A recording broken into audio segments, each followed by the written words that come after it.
લક્ષ્ય ન્યૂઝ, એક નજર, એક લક્ષ્ય. સુરેન્દ્રનગર જિલ્લામાં કોંગ્રેસનું રસ્તા રોકો આંદોલન.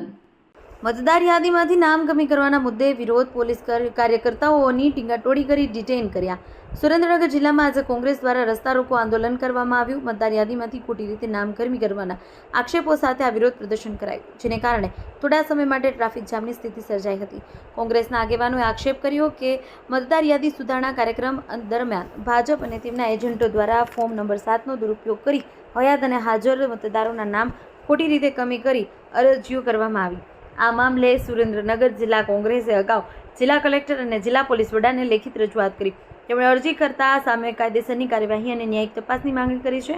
સાથે 13 ફેબ્રુઆરી સુધીમાં કાર્યવાહી નહીં થાય તો આંદોલન કરવાની ચીમકી પણ ઉચ્ચારી હતી. ઘટનાની જાણ થતાં સ્થાનિક પોલીસ તાત્કાલિક સ્થળ પર આવી પહોંચી હતી. PIMU મસી સહિતના પોલીસ કાફલાએ કાયદો વ્યવસ્થા જાળવવા માટે તમામ કાર્યકરોને ડિટેન કર્યા હતા અને તેમને પોલીસ મથકે લઈ જવામાં આવ્યા હતા. પોલીસ કાર્યવાહી બાદ માર્ગ પરથી વાહન વ્યવસ્થા ફરીથી સામાન્ય બની હતી. દેવમ ત્રિવેદી, સુરેન્દ્રનગર. ગુજરાતની સાથે સુરેન્દ્રનગર જિલ્લાની અંદર પણ ભારતીય જનતા પાર્ટી દ્વારા મોટા પાયે ષડયંત્ર કરી હજારો લોકોના મતદાર યાદીમાંથી નામ દૂર કરવાનું જે પાપ કરવામાં આવ્યું છે, એની વિરુદ્ધની અંદર સુરેન્દ્રનગર જિલ્લાનો એક કોંગ્રેસ કાર્યકર્તા આજે રોડ ઉપર લડાઈ લડી રહ્યો છે. ત્યારે આજે સુરેન્દ્રનગર જિલ્લાના બધા જ કાર્યકર્તાઓએ સુરેન્દ્રનગર જિલ્લાના અનેક હાઈવેને ચક્કાજામ કરી દેવામાં આવ્યા છે. આજે અમદાવાદ, વિરમગામ, માલવણ, કચ્છ હાઈવેને અનેક જગ્યાએ બ્લોક કરી અને ટ્રાફિક ચક્કાજામ કરવામાં આવ્યું છે. બહુચરાજીથી દસાડા, માલવણ અને સુરેન્દ્રનગર સુધીનો હાઈવે પણ ચક્કાજામ અનેક જગ્યાએ કરવામાં આવ્યો છે. સુરેન્દ્રનગરની અંદર ધોળીપોળ, સિયાણીની પોળ પાસે પણ ચક્કાજામ કરવામાં છે. સાથે આજે લીંબડી નેશનલ હાઈવેને પણ ચક્કાજામ કરવાના કાર્યક્રમો આપવામાં આવ્યા છે. આજે કોંગ્રેસનો એક કાર્યકર્તા દેશના, ગુજરાતના નાગરિકો માટે, એના મતાધિકાર માટે આજે લડી રહ્યો છે.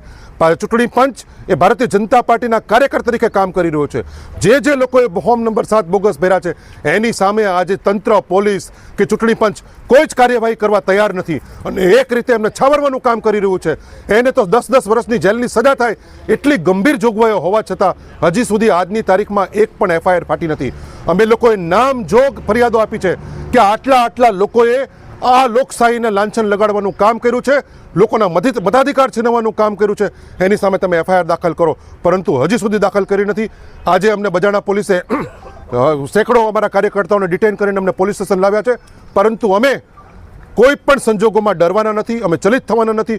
આખરી દમ સુધી અમે લડવાના છીએ અને આજના માધ્યમથી અમે તંત્રને 2 હાથ જોડીને વિનંતી કરીએ છીએ કે જે ગુનેગારો છે એની સામે જે સંવિધાનિક કાર્ય કરી જે કંઈ કાનૂની કાર્યવાહી છે એ કાનૂની કાર્યવાહી કરવામાં આવે. અન્યથા અમારે અમારા જીવની આહુતિ પણ આપવી પડશે તો અમે ખચકાશું નહીં.